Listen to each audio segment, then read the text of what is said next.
Okay, so in this video we're going to try to come up with a error for the best basis. And last time we said that the error had to do with xi minus the projection of xi. But remember, if I knew what the basis was in the matrix U, I could just write it this way. That's a matrix U, right? So U would have our first k basis vectors for the k-dimensional subspace in that, right? But the problem is that these are the unknowns.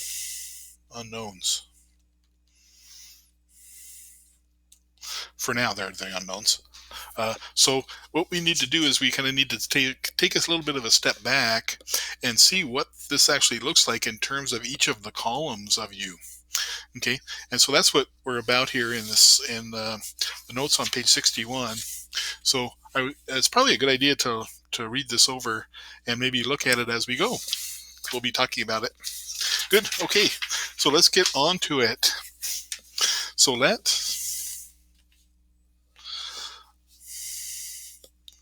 phi1 through phi k, actually we're going to let phi1 through phi n be be an arbitrary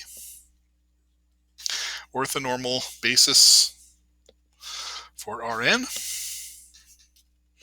Therefore, if x is in Rn, you can write x as a linear combination of these basis vectors.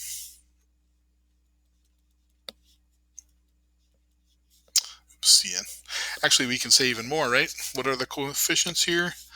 That's going to be phi1 transpose x times phi1, right? Plus phi n transpose x times phi n.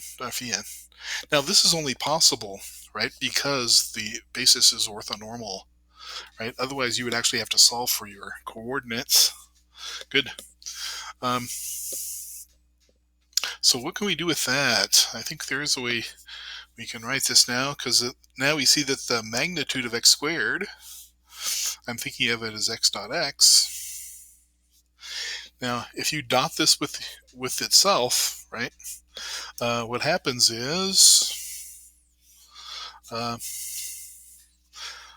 I suppose we could write the c's here. So we could say this is going to be c1 phi1. I just want to show you that if you dot this with itself, what happens? c1 phi1 plus cn phi n, and we're going to kind of do a dot product this way.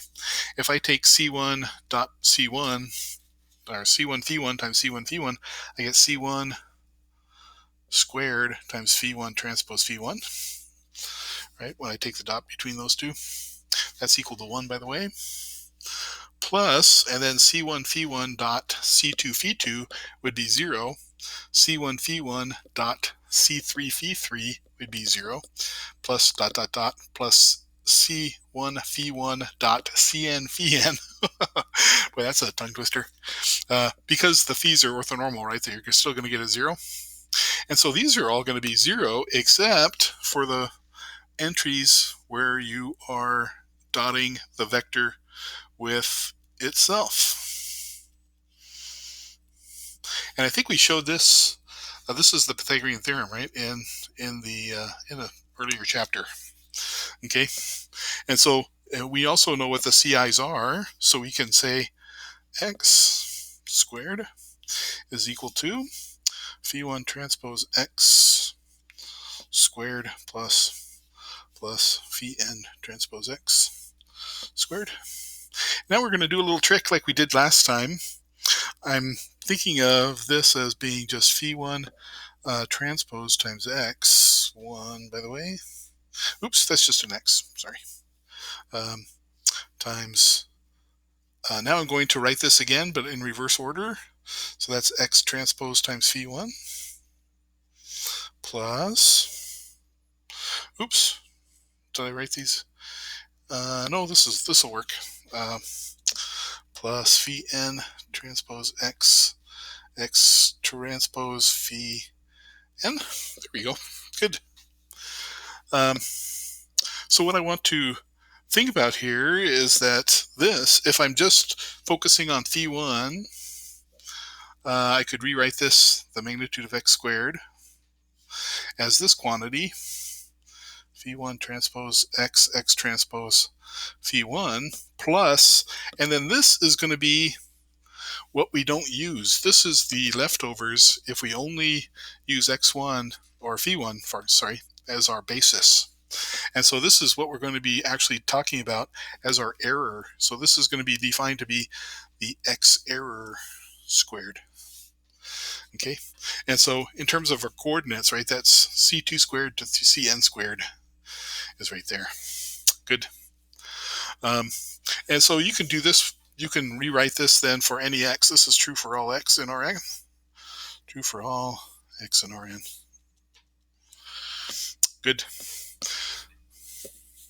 Now, I want to sum my x's together so that I get x1 squared would be phi1 transpose x1, x1 transpose phi1, oops, plus my x1 error.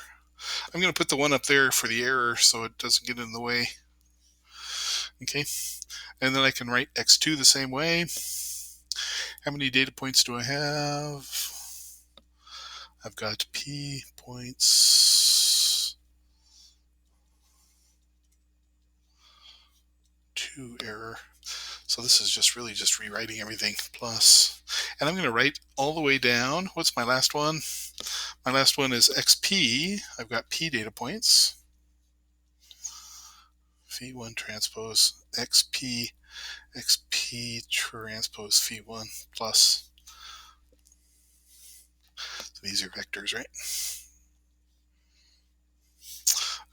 xp error squared. Good. And so what we have here is the sum of the norms of our data points squared equals 1 to p. And that's equal to, now if I sum this together, what do I get?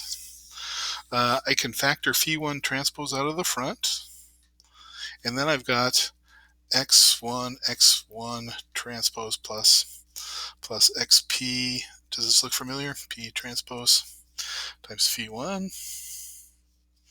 And then this stuff I've got over here at the end, sum xk error squared. I guess I'm changing my index for some reason.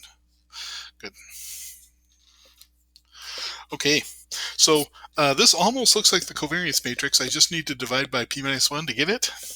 So I'm going to say, I'm going to divide everything by p minus 1.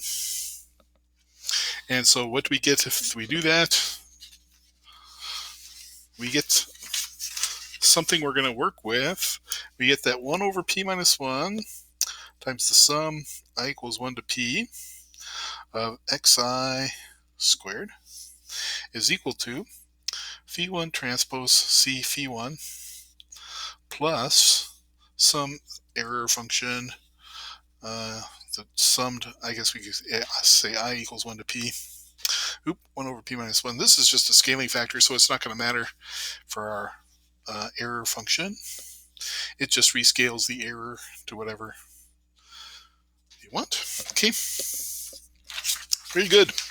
Now, this is, by the way, the bottom of this page. Good. So why did we do that?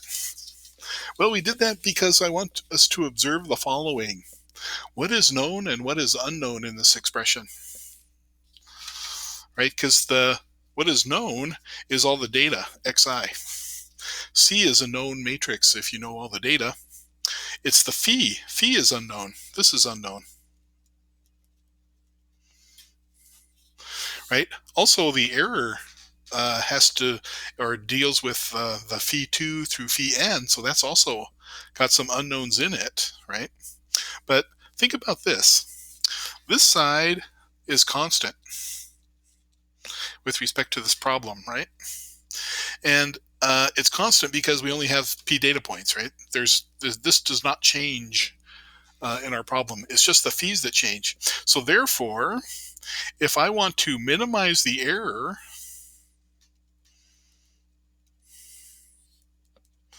minimize this error, what does that mean about this expression? If this side is constant, if you minimize this, that means you must maximize this. We want to maximize this quantity. And so there we go.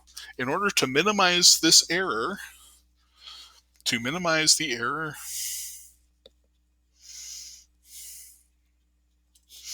we want to maximize the quantity phi1 transpose C phi1. And because we're not sure if this is going to be equal to 0 or not, well, hopefully it's not 0, but we could just say this is over phi1 transpose phi1 just to make sure that our phi is normalized. Okay, good.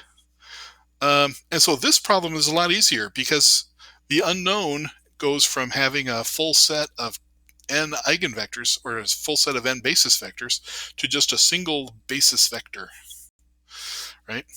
And so what we want to do now is we want to examine this quantity and see if there's an easy way to maximize that quantity. Good. And that is the next video.